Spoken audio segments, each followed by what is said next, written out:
Does this movie live up to the hype? We have some things to talk about.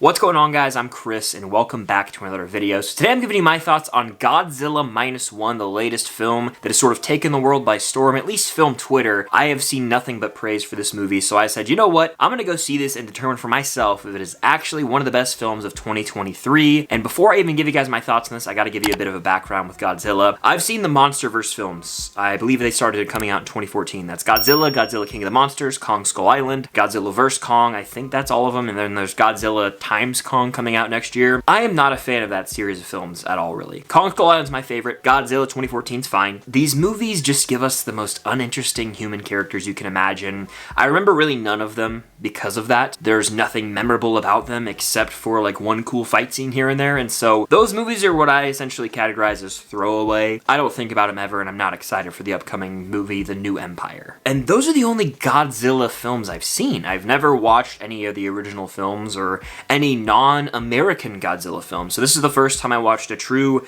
Japanese Godzilla film. And so in my opinion, it's almost my first exposure to a real Godzilla.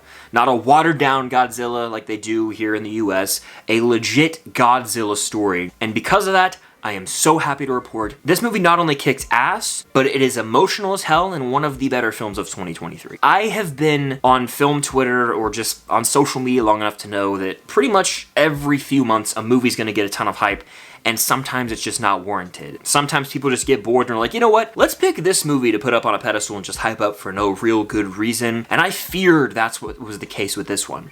I saw more and more positive reviews though from people that I personally usually have similar, movie tastes with. And eventually I was like, I'm just gonna see this thing. It's the talk of the town.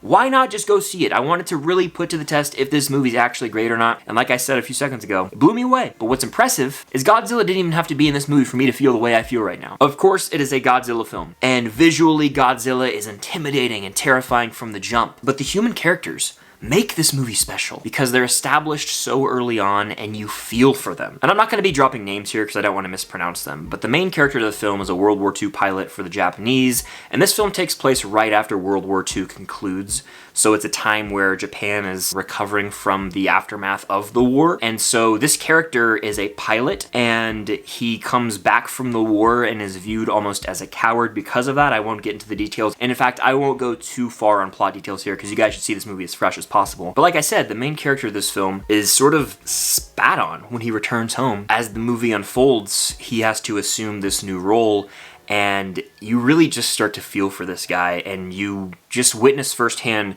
the development this character goes on. He has a full-on emotional journey, and in my opinion, it's a really beautiful arc for his character, and I think everyone in this film is super well fleshed out, which is something that doesn't really add up or compute when I'm talking about a Godzilla film. Usually it's like, boring podcaster character, and then Godzilla fights Kong for 10 minutes. That's not the case here. This main character goes on a journey, and this character is so well written.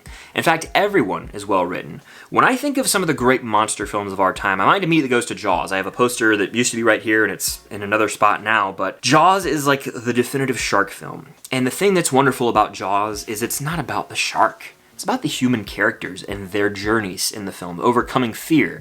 Obviously, Chief Brody is afraid of the water, but he has to go out there and take this thing down for the greater good for the town of Amity Island, and he does what's right because it's what he has to do. Then you've got Matt Hooper, the scientist, and Quint. And all these characters have these unique traits, but they have this chemistry between the three of them that makes them lovable, and you root for them. You fear for them when they go toe-to-toe with that shark. That's how I felt watching this movie. And it seems like that's a big piece of the puzzle that was missing in pretty much every other Godzilla film I'd experienced, is setting up these human characters and giving them lives, like making them real people, not just feeling like robots, giving them actual human emotion. It allowed for this connection with myself, and I'm sure every other person who watches this movie. It's a very easy movie to connect with the characters on, and it just clicked for me. Much like in Jaws, there's a point in the film where a crew is established and they have to go out and they're looking for mines in the ocean, and that's their job. They're getting paid good money to do it because it's a dangerous job, but they get into the rhythm of it, and then obviously they end up coming toe-to-toe with Godzilla, no surprise, but it felt so much like Jaws. You've got the seasoned veteran who's kind of the brains of the group. There's our main character, the pilot. You've got another guy who was a vet veteran, and then of course the young kid who didn't go to the war. And everyone in that group over the course of this movie, you feel for every single one of them. You fear for their individual lives. There were moments where I was like, please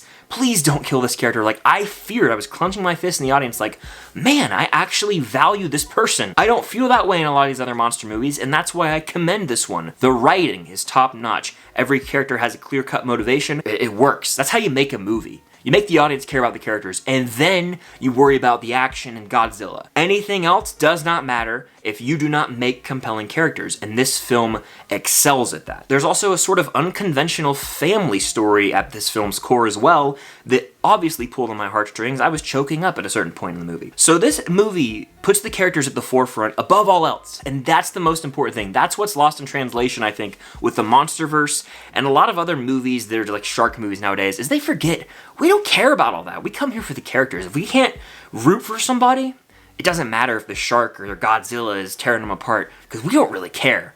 This movie understands that. It embraces that from the start. But you gotta talk about the elephant in the room, Godzilla. So it's Godzilla's movie, right? You'd think so, but there's a lot more of just the characters, and I was okay with that. Now, Godzilla is still in this movie quite a bit. He's on the poster, and obviously, he is the main antagonist of the film, which is wild to say, because obviously, in the American films, the ones I've been exposed to, Godzilla is like an anti-hero type thing, and it's a weird situation. In this movie, however, he is full-on evil, and you're terrified of him. Like, when you watch Jurassic Park and you see the T-Rex for the first time, I felt that level of fear. I combine that with a level of fear when I watch Jaws, and I know the shark is coming up, and I hear John Williams score. Combining the way I'm afraid of that shark with the T-Rex from Jurassic Park, that is how I felt when Godzilla entered the frame here. The visual effects in this film are outstanding, and the word on the street is the movie only has a $15 million budget. I don't know if I can believe that. I just don't. I feel like it has to be a little bit higher for what they pulled off here, but if it is in fact just a $15 million budget, damn impressive stuff, because it looks better than a lot of the crap we're getting nowadays. I'm just being completely blunt here. They pulled it off. There's some trickeration and like certain shots where you could tell they were masking things on purpose and using sort of trickeration, showing, you know, Godzilla's feet only. That way they could get away with it in the budget department and still make it feel so terrifying, but that's what I admire almost, is like Godzilla instilled fear in me from the jump in this movie. And much like in Jaws, I hate to keep comparing it, but I couldn't help it. I was like, Jaws is one of my favorite movies, and so I was like, this is so Jaws, this is so Jaws. Early on, they established Godzilla's here, he's not messing around, you're gonna see him later in the movie, and then we sort of settle in and we get introduced to all the characters and their dynamics. So this movie knows what it is from the start, and it embraces that. And as the movie progresses, we get some insane Godzilla action. I mean, you want to see Godzilla terrorizing a city, you're going to get that. The scale of this character is monumental. You feel hopeless as an audience member watching it. Your characters, you feel as though their lives are in danger from the moment Godzilla enters frame, and he feels unbeatable, which is what you want in a villain. Someone who just feels like there's no touching them. That's how it was with Godzilla in this movie. He was horrifying, and what makes this movie even more real and scary is the fact that we see the consequences of Godzilla's actions in the characters that they built up. And it's really tragic at times. Like in this film, Godzilla's not just like the Incredible Hulk, he's a monster, which is what he is inherently. We see that on full display here, and it just so happens to be a Godzilla movie. There's this monstrous threat and presence throughout the film looming over our characters, but it could have been a rock, it could have been a massive couch, it could have been air. It doesn't matter, because I cared so much about the characters.